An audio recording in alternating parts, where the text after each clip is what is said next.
Vou esperar os irmãos abrirem Colossenses capítulo 3, verso 5. Esse é o nosso texto áureo, tá bom? Amém?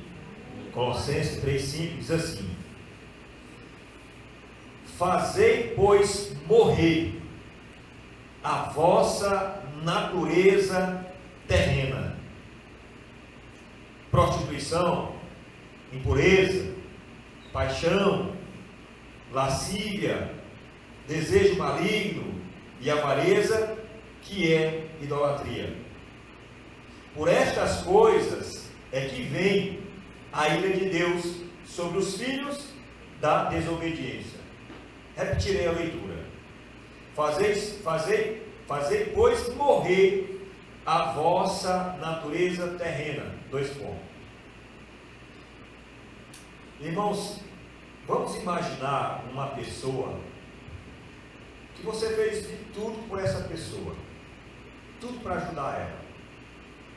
Vamos colocar aqui, vamos caminhar, vamos lá no extremo, vamos lá no mundo do crime. Eu vou começar a citar alguns exemplos, e aí você vai poder ter base de entendimento para aquilo que eu gostaria de compartilhar com você. Nós tivemos aqui na comunidade terapêutica, nossa casa de recuperação, né? Os irmãos sabem, nós temos uma casa de recuperação que cuida de dependentes químicos. Graças a Deus já ia se aproximando dos 14 anos, né? Estamos aí há 13 anos com esta missão.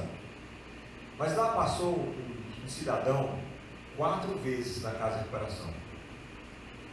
Nas 4 vezes em que ele passou, ele deu muita dor de cabeça, além daquilo que é esperado, que consideramos normal. Porque a gente sabe, uma pessoa que luta contra a dependência química, ela tem várias limitações, ela tem muitas mazelas na sua estrutura psicológica, no seu caráter. E a gente prevê algumas situações desagradáveis até. Mas tem alguns que fogem da regra, como o do esperado, como é o caso desse cidadão que passou por lá 4 vezes. Nas 4 vezes que ele passou na casa, ele arrumou briga, ele reclamava da comida, ele reclamava de horário e tudo. Horário que eu digo é hora, nós temos lá hora para tudo. E ele reclamava disso tudo. E todas as vezes que ele fazia isso, ele cometia uma falta grave. E claro, o aluno comete uma falta grave e é obrigado a se retirar da casa, não podendo mais voltar. O aluno que vai para casa uma vez, que não completou o tempo determinado, que são 10 meses, ele é obrigado a se retirar da casa, convidado a se retirar da casa. E assim nós fizemos, só que nós demos para ele 4 oportunidades. Nessas 4 oportunidades que ele teve, ele aprontou. Só que na última, a 4ª oportunidade que ele teve, ele conseguiu segurar o tempo devido para o tratamento contra a dependência química, que foi os 10 meses. Apesar de ter passado os 10 meses dando trabalho, mas ele conseguiu ficar os 10 meses. E os irmãos sabem que aqui, né, a gente separa o final de semana, o domingo à noite, e convida a família, convida os amigos, e a igreja está presente, a gente entrega um certificado, como fizemos aí há uns 10 dias atrás. Nós entregamos um certificado para aquele aluno que completou os 10 meses, e aí ele volta para o convívio comum, né, a vida comum na sociedade e na família. E assim nós fizemos com esse indivíduo que passou 4 vezes lá na casa de recuperação. Detalhe muito curioso, muito interessante dele, é que ele recebeu o certificado aqui, terminou o culto, ele foi aqui para 2 quarteirões beber no bar. E lá encheu a cara e voltou para aquela velha vida. Você imagina, digamos que uma pessoa dessa que tenha se levado uma vida de crime, seria um criminoso, né? Saiu daqui, foi lá, bebeu, passou num outro ambiente, matou uma pessoa, abusou de uma criança sexualmente, esquartejou uma criança, fez e aconteceu. O que é que dá vontade de você fazer com uma pessoa dessas? Seja sincero. A vontade que a gente não tem vontade de matar, não. A gente tem vontade de esmiaçar uma pessoa dessa, né? De destruir, de dissolver uma pessoa dessa aos pedaços, né? É a natureza humana, adâmica e carnal. Então nós vamos colocar uma pessoa desse nível, né? A vontade que a gente tem é de matar, a gente tem a vontade que a gente tem de eliminar, e certamente em algumas situações Deus tem que levar para evitar males maiores. Algumas pessoas Deus até termina levando para si para evitar males maiores. Convenhamos. Mas a nossa natureza, a minha e a sua natureza, ela é inclinada a isso. Deus está nos abençoando, Deus está nos dando graça, Deus está nos dando livramento, Deus está nos dando proteção, e nós insistimos em desobedecê-lo. Nós insistimos em caminhar para o mal, é a vil concupiscência, é o desejo desenfreado da nossa carne em querer desobedecer a Deus. Por várias vezes Deus mostrou a sua graça, a sua misericórdia em toda a história da humanidade, né? Desde a queda de Adão, né? Adão quis fazer uma gambiarra por ali e colocou, né, umas folhas que usou como veste, e a gente sabe que folha, né, em 48 horas já está secando, já não tem mais como proteger nada do frio, nem dos intempéries da natureza, nem tão pouco, né, a questão da nudez, da moral. Então Deus providenciou algo melhor. Foi a primeira vez que um animal foi sacrificado, foi em favor do homem. A primeira vez que o sangue foi derramado foi em favor de um homem. E Deus sacrificou o animal e ele fez, a Bíblia Sagrada diz que ele fez roupas de peles de animal para Adão. Se ele fez roupa de pele de animal, ele teve que sacrificar um animal, não é? Então a Bíblia não diz que ele sacrificou o animal, mas diz que ele fez roupa de peles de animais para Adão, então ele sacrificou um animal. Então de lá para cá, durante toda a história da humanidade, aí Deus levanta patriarcas, os patriarcas falam em nome de Deus, começando por Noé, né? Naquele pacto que Deus fez com Noé, a arca, depois da arca, 120 anos depois, lá estava, né? Depois da maior tragédia universal que já aconteceu, lá estava, 120 anos depois, a memória estava fresca. A memória de 120 anos de uma grande tragédia, ela é fresca, ela continua na mente das pessoas, mas 120 anos depois, lá estavam os homens, mais uma vez desobedecendo ao Senhor, construindo a Torre de Babel, e a gente sabe o que foi que aconteceu, e foi espalhado por toda a terra.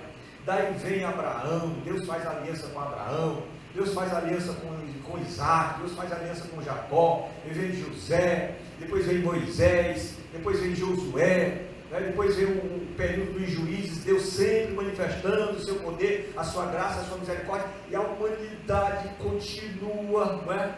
Naquela resistência. Por isso que Provérbios capítulo 29, versículo 1 diz: aquele que muitas vezes repreendido endurece a cerviz, será quebrantado de repente sem que haja cura. Então Deus falou por meio dos profetas, fez milagres, por meio dos reis, e por último por meio dos profetas, e fez milagres, fez maravilhas no meio do povo, e o povo continuou desobediente, o povo continuou teimoso. E Deus, em determinado momento, por vários momentos, Deus quis tirar a humanidade, apagar a humanidade da face da terra, né? Como encontrou naquela época Noé justo, colocou a arca. Daqui a pouco Moisés intercede junto ao povo: Senhor, não faça isso, não. Se tiver só um justo lá no caso Sodoma e Gomorra, o Senhor não vai destruir uma cidade tendo um justo lá no meio ainda e tal. Eu sei que de lá para cá os homens de Deus vêm intercedendo, e Deus vem manifestando o seu poder, ressuscitando o morto lá no Velho Testamento ainda, né? Fazendo maravilhas, né? Nos céus e na terra, coisa que não aconteceu no Novo Testamento. Mas de lá para cá Deus resolveu matar o homem. É preciso matar o homem. E o que foi que aconteceu? Deus matou o homem, mas ele pegou alguém como representante do homem, alguém como representante da humanidade. Se lá a humanidade caída é representada por Adão, agora a humanidade caída é representada por ele mesmo. Ele se torna homem, e durante a sua existência que ele é moído nas piores agressões possíveis, ele é envergonhado, ele é pendurado numa cruz. Surraram tanto ele que por todos os lugares saia sangue do corpo de Jesus, porque todos os lugares do corpo de Jesus tinha furos, cortes, dilacerações da cabeça aos pés, e ali estava Deus matando esse homem, mas não a mim nem a você, nem a todas as pessoas que cometeram pecado, mas ele se fez homem. Por isso que aconteceu o que aconteceu lá na cruz, porque o homem tinha que ser morto, o homem tinha que ser, essa carne tinha que ser trabalhada para que ela fosse resgatada. E nós jamais suportaríamos o que ele mesmo suportou, para que nós não chamássemos Deus de carrasco, para que nós não chamássemos Deus ditador, Deus manipulador, como é o caso dos deuses dos antigos, deuses gregos, os deuses da mitologia, que parece que os seus súditos são marionetes. Então, o próprio Deus nosso, ele se faz carne no lugar de cada um de nós, e lá ele é morto numa cruz, ali matando o homem Deus é morto ali na cruz, eliminando por vez essa teimosia, essa inclinação que há em cada um de nós. E ali estava ele, todos os nossos pecados são perdoados, independentemente do que nós façamos ou deixamos de fazer. E aí Paulo traz esse discurso para nós, e a mensagem de hoje chama essa atenção, para que nós venhamos fazer morrer a nossa natureza adâmica e carnal, porque ela continua efervescente em nós. Porque Deus, ele não muda o nosso caráter, ele muda sim o nosso comportamento, mas o nosso caráter permanece. O caráter do homem e da mulher pecadora permanece em nós, mas no Espírito Santo, ou com o Espírito Santo, nós encontramos um equilíbrio. Os frutos do Espírito começam a sair de nós, o fruto do Espírito começa a sair de nós: amor, longanimidade, paz, mansidão, domínio próprio, temperança, fé. Começa a fluir de nós o fruto do Espírito Santo nas nossas vidas, como está lá escrito em Gálatas capítulo 5, versículo 16. Aí o apóstolo Paulo entendeu essa natureza, e o Senhor Deus mostrou, exemplificou o que é a natureza humana. É algo que precisava mesmo ser martirizada, ser sacrificada, e Ele não deixou, repito, com que isso acontecesse comigo e com você, porque Ele fez no nosso lugar. Ele traz uma mensagem para mim e para você, dizendo: fazei, pois, morrer a vossa natureza terrena. Fazei, pois, morrer a vossa natureza terrena. Irmãos, nós somos insolentes, nós somos desobedientes, nós somos vingativos, e é isso que o apóstolo Paulo, na palavra do Senhor, está nos instruindo. Tem um vídeo já falei para a igreja aqui, de John Piper, e depois você pode olhar na internet: make war, faça guerra. Se você não fizer guerra, se fazer guerra, essa mortificação da carne, como tem em outras traduções, talvez a sua tradução tem mortificar, pois, os vossos membros, mas nós precisamos fazer guerra. Eu tenho uma determinada inclinação, eu sou uma pessoa muito opiniosa, eu tenho que fazer guerra com isso, eu não vou mais ficar peitando. E é por isso que a palavra respeito é não peitar. Respeitar é você não peitar, porque nós somos tendenciosos a peitar diante do achismo que nós temos, do entendimento que nós pensamos que temos, não é? E às vezes até temos mais entendimento, e quando encontramos alguém menor do que nós, em vários aspectos, é mais fácil peitar quem é maior do que quem é menor, do que quem é mais fácil peitar quem é menor do que quem é maior, porque a gente sabe que a gente vai tirar vantagem peitando o menor, não é assim? Mas é nessa hora que o Senhor Deus quer que nós mortifiquemos, façamos morrer a nossa natureza, porque ela sempre vai efervescer, ela vai sempre borbulhar a nossa natureza. E a palavra de Deus está trazendo um chamamento para mim e para você nesta noite, para que nós façamos morrer essa natureza adâmica e carnal. Tem um livro de Mário Ottoboni, fundador do método APAC, método que trata para a execução da lei penal, da lei de execução penal, que é aplicada em unidades prisionais. E no livro dele tem uma coisa interessante, o título do livro dele, o livro do método APAC: vamos matar o criminoso e salvar o homem. Você consegue entender o moral da história? Vamos matar o criminoso e salvar o homem. Em você, em mim, existe um criminoso diante de Deus. Existe uma pessoa com tendências homicidas. Existe uma pessoa com tendências a não querer obedecê-lo, a não querer fazer a sua vontade. a não querer estar bem com o próximo, a não querer renunciar. Existe, está em você, está em, e eu e você precisamos admitir, porque enquanto nós não admitimos isso, esse velho homem, ele vai crescer dentro de nós, ele vai se agigantar dentro de nós, enquanto nós admitimos que tem uma velha natureza adâmica e carnal, que quer sempre sobressair, que já deve ter sido sepultada nas águas do batismo, mas vez ou outra ela quer ressuscitar. O apóstolo Paulo está trazendo esse conselho para nós. Fazei, pois, morrer a vossa natureza terrena. Olha o que diz em Provérbios, capítulo 6, versículo 16. É um texto bem conhecido, um texto bem clássico, não é? Todos nós conhecemos. Veja o que diz aí, em Provérbios, capítulo 6, versículo 16. Das 6 coisas, né, você sabe, as 6 coisas que o Senhor aborrece, e aí fala também da 7ª, que a alma dele abomina. 6 coisas que o Senhor aborrece, e a 7ª dele, a 7ª, a alma abomina, a sua alma abomina. Quais são essas 6 coisas que o Senhor aborrece? A primeira delas é olhos altivos, olha só, olhos altivos. A segunda, língua mentirosa. A terceira, mãos que derramam sangue inocente. 18, a quarta, coração que trama projetos iníquos. Quinto, pés que se apressam a correr para o mal. Sexta, testemunha falsa que profere mentiras. Mas a primeira que Deus aborrece, a primeira coisa que Deus aborrece é olhos altivos. A Bíblia está dizendo que Deus aborrece olhos altivos. Olha o que diz ainda em Provérbios capítulo 16.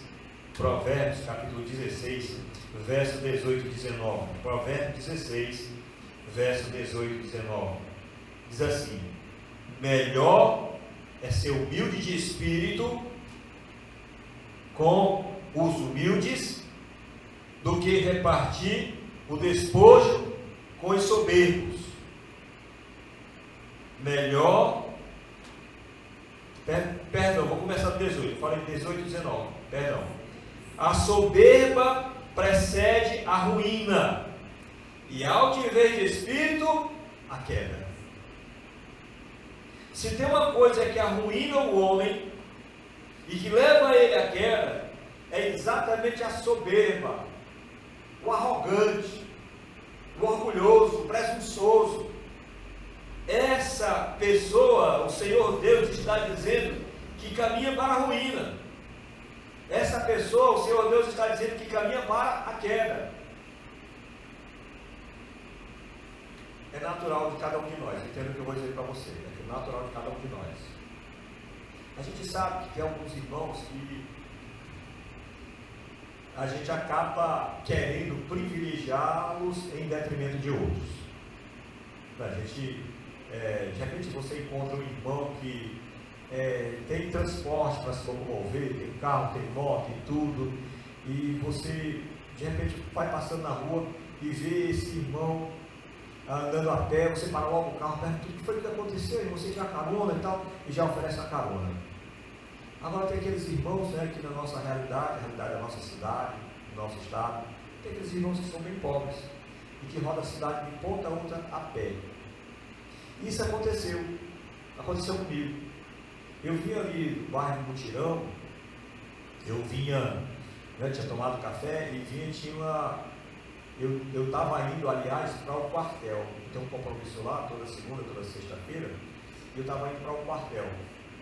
E nessa ida para o quartel, uma irmã cruzou o meu caminho, caminho contrário.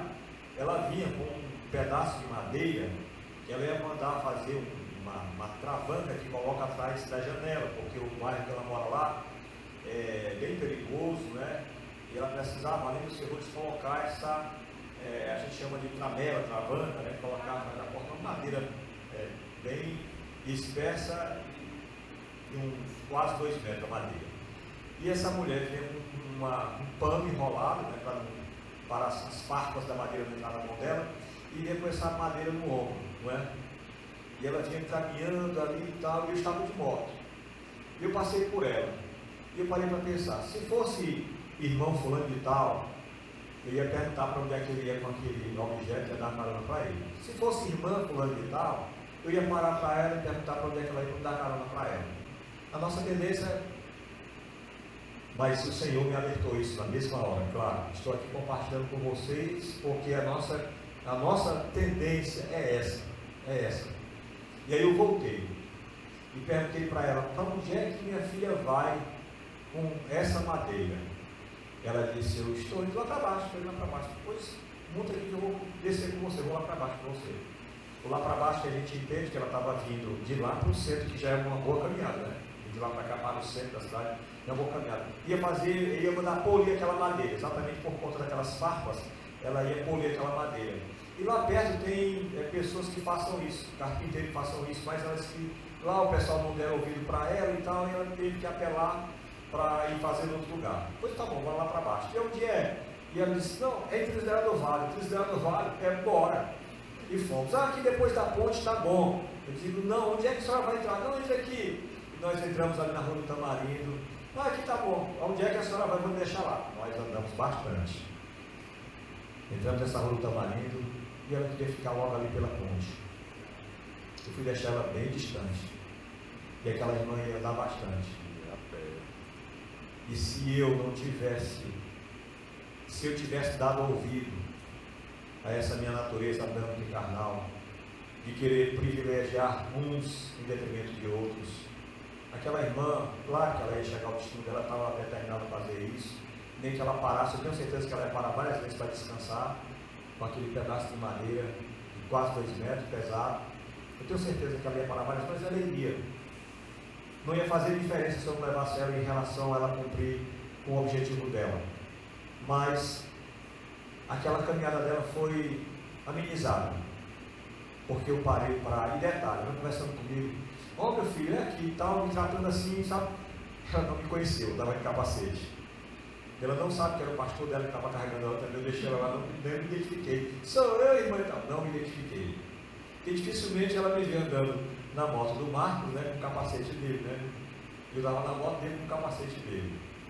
E eu não me identifiquei com aquela irmã. Deixei ela lá. Tchau, Deus abençoe. Tchau, meu filho, Deus abençoe sua vida, viu? Olha, quem faz o bem, Deus ajuda. Eu amei. Você percebe como às vezes nós tropeçamos mais nas pequenas pedras do que nas grandes pedras. E essas pequenas pedras, elas estão dentro dessa natureza adâmica e carnal que eu e você temos. E o Senhor Deus diz que Ele resiste ao soberbo. E Ele está dizendo aqui que a soberba precede a ruína, Provérbios 16:18. E a altivez de espírito a queda. E o versículo 19 diz, melhor é ser humilde de espírito, com os humildes, do que repartir despojo com os soberbos. Despojo com os soberbos, o camarada vai para a guerra, faz, acontece, vê, ganha guerra e vai lá comemorar com gente que não tem nada a ver. Faz todo um sacrifício para repartir aquilo que ele conseguiu com muito sacrifício com quem não tem nada a ver. Mas a Bíblia Sagrada está dizendo que é melhor você ser humilde com os humildes, que repartir os despojos com os soberbos. O que ele diz em Pedro 5, 1 Pedro capítulo 5, versículo 5?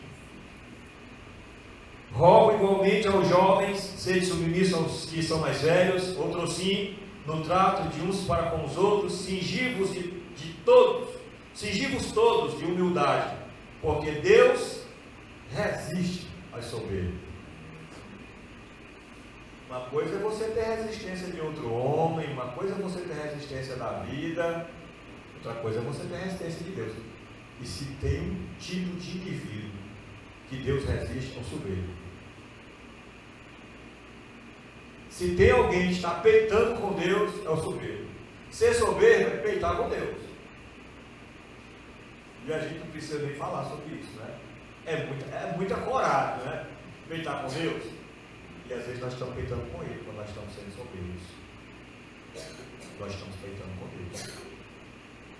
Eu vou já fazer a leitura no meu celular, mas eu queria aproveitar esse fragmento de texto que eu tenho aqui. Tem uma página no Instagram que eu sigo, Mente em Evolução. Eu até tentei comprar esse livro hoje, não consegui. E tem um trecho do livro, que eu também agora esqueci o nome do livro, mas depois que você for acessar essa página, você vai ver. Não é frase minha, eu que criei, mas em que eu adquiri esse livro. E eu quero ler para você. Eu achei muito interessante, não é? Pelo que eu vi, parece que se trata de um autor cristão. Diz assim: olhar para si é mais incômodo que culpar o mundo, mas infinitamente libertador. Olhar para si é mais incômodo do que culpar o mundo, mas é infinitamente libertador. Sempre haverá culpados externos para quem ainda não voltou os olhos para dentro. Pessoas, circunstâncias, destino, acaso, tudo se torna algo fácil quando a insatisfação incomoda. Transferir a responsabilidade é mais cômodo do que reconhecer as próprias feridas. Mas é necessário enxergar além das aparências, além da superfície dos próprios olhos. Spinoza ensinou que o homem livre é aquele que conhece profundamente a si mesmo, suas paixões, suas fraquezas, suas potências, compreendendo sua própria natureza, percebendo que não há adversários externos reais, apenas limitações internas projetadas de dentro para fora. Revirar o que há dentro é perigoso para quem construiu fortalezas ao redor do ego. É arriscado porque expõe fraquezas, dissolve ilusões e obriga à mudança. Somente ao enfrentar as próprias sombras é que se recupera o poder de moldar a própria realidade. Nietzsche alertou sobre os perigos do autoconhecimento, pois esse destrói impiedosamente aquilo que pensávamos ser nossa identidade. Mas justamente nessa destruição reside o nascimento do verdadeiro eu. Aquele que emerge das cinzas das próprias desculpas. Encarar-se é desconfortável porque derruba as defesas que sustentam sua antiga narrativa. Mas é exatamente este desconforto que rompe as grades da gaiola mental que você mesmo criou ou que inconscientemente foram lhe impostas. Culpar o mundo traz alívio momentâneo, mas perpetua a sua escravidão. Enfrentar o espelho é doloroso, sim, profundamente doloroso, mas é o único caminho capaz de libertá-lo. Afinal, a liberdade só surge quando você entende que é responsável por si mesmo, tanto pelas feridas quanto pela cura.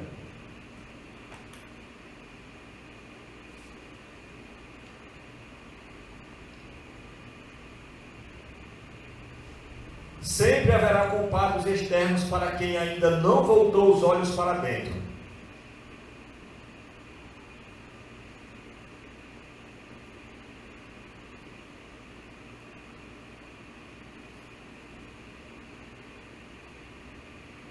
Encarar-se é desconfortável porque derruba as defesas que sustentam sua antiga narrativa.